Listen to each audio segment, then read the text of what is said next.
আমি আমার ব্যক্তিগত কথাটা আগে বলি, আমার কখনো এই উদ্দেশ্য নেই যে এটার মাধ্যমে খুব পাল্টাপাল্টি কোনো নেগেটিভ পরিস্থিতি তৈরি হোক। আমার মনে হয়েছে একটা মেসেজ এই দেশ এবং এই দেশের বাইরে সবার কাছে যাওয়া দরকার, সেটা হচ্ছে এটা শেখ হাসিনার সরকার।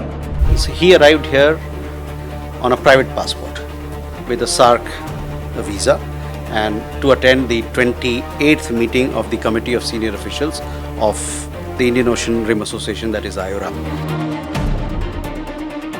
ব্যক্তিগতভাবে নেওয়া সিদ্ধান্তের কথা বলে সূক্ষ্ম চালে ভারত বিরোধিতা করেছিলেন তারেক রহমানের তথ্য উপদেষ্টা ডক্টর জাহিদুর রহমান। একসময় বিভিন্ন ইস্যুতে ভারত বিরোধিতা করে ভুরি ভুরি ভিডিও শেয়ার করতেন। এখন অবশ্য খোলস বদলেছেন জাহিদুর, তবে তার খোলসটাই শুধু বদলেছে। তারেক রহমানের তথ্য উপদেষ্টা জাহিদুরের মন আর মগজে বিন্দুমাত্র তার প্রভাব পড়েনি। সেখানে ভারত বিদ্বেষের বীজ যেমন ছিল তেমনটাই রয়ে গেছে।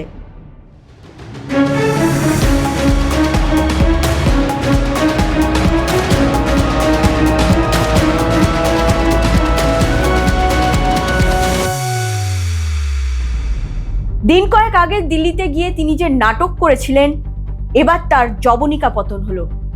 এতদিন ভারত সরকারের তরফে জাহিদুর রহমান নিয়ে কোনো প্রতিক্রিয়া জানানো হয়নি।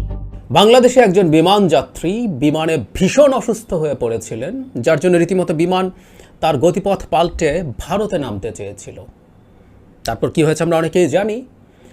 তারপর এই ব্যাপারে একটু কথা বলতে চাই এবং যা ঘটেছে সেটা কেন ঘটছে সেটা বোঝার চেষ্টা করব।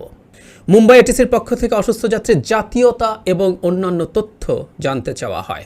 তাৎক্ষণিকভাবে ইনফ্যাক্ট অনেক জায়গায় এসছে এটা যে তার ধর্ম পরিচয়ও জানতে চাওয়া হয়েছে। মানে আমি অনেক শব্দ মাথায় আসে, হুট করে একটা কথ্য শব্দ মাথায় আসলে, একটা ইত্রামি করা হয়েছে। ইত্রামি করা হয়েছে আমাদের এই নাগরিকের প্রতি। ভারতের সংখ্যালঘুদের নিরাপত্তা নিয়ে বাংলাদেশ কনসার্ন জানিয়েছে। দীর্ঘদিন থেকে আমরা এই আলাপ করেছি আমাদের জনপরিসরে, আমাদের সোশ্যাল মিডিয়াতে এই আলাপ ভুরি ভুরি হয়েছে যে ভারত লিস্ট কোনো রাইট রাখে কিনা যে তার নিজের দেশের সংখ্যালঘু, সব সংখ্যালঘু, শুধু মুসলিম না, মুসলিম, খ্রিস্টান এবং যারা টেকনিক্যালি হিন্দু সেই রকম মানুষ, দলিতদের ওপরে যে নিপীড়ন চালায়, সেই ভারত আবার আরেক দেশের সংখ্যালঘু নিয়ে কথা বলে।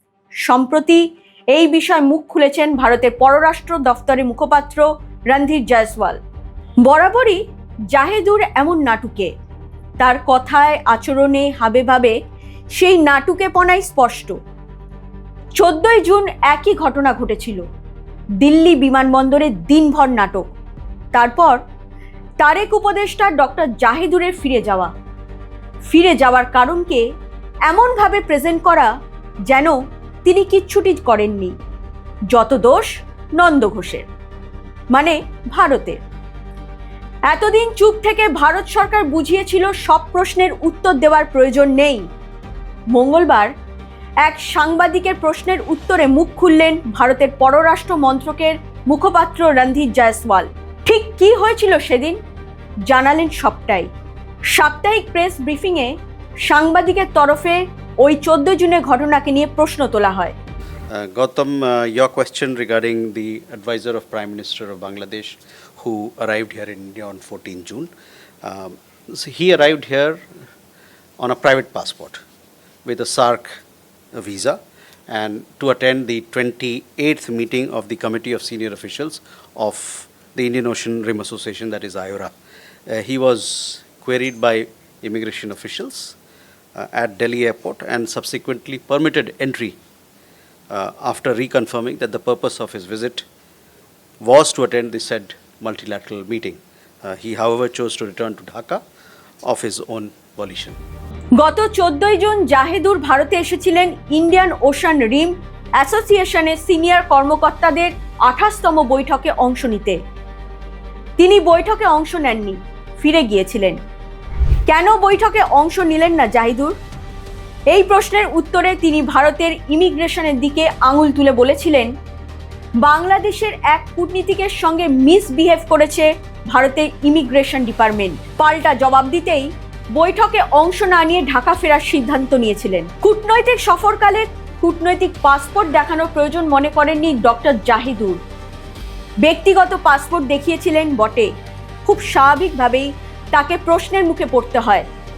এখন প্রশ্ন, তিনি সত্যিই কি কূটনৈতিক পাসপোর্ট আনেননি, নাকি জানতেনই না কূটনৈতিক সফরে যেতে গেলে ব্যক্তিগত পাসপোর্ট নয়, সরকারের দেওয়া কূটনৈতিক পাসপোর্টের প্রয়োজন? পরে দিল্লির উচ্চ মহলের হস্তক্ষেপে ভারতে প্রবেশের ছাড়পত্র মিললেও অপমানের দোহাই দিয়ে দিল্লিতে না ঢোকার নাটকটি ভালোই করেছিলেন। নিজের ভুল ত্রুটি লুকিয়ে দিব্যি ভারতকে নিশানা করেছিলেন, কিন্তু শেষ পর্যন্ত টান উত্তেজনা রাখতে পারলেন কই? যেটুকু চাপা ছিল, ভারত সরকারের বিবৃতির পর লুকোচাপা আর কিছুই থাকলো না।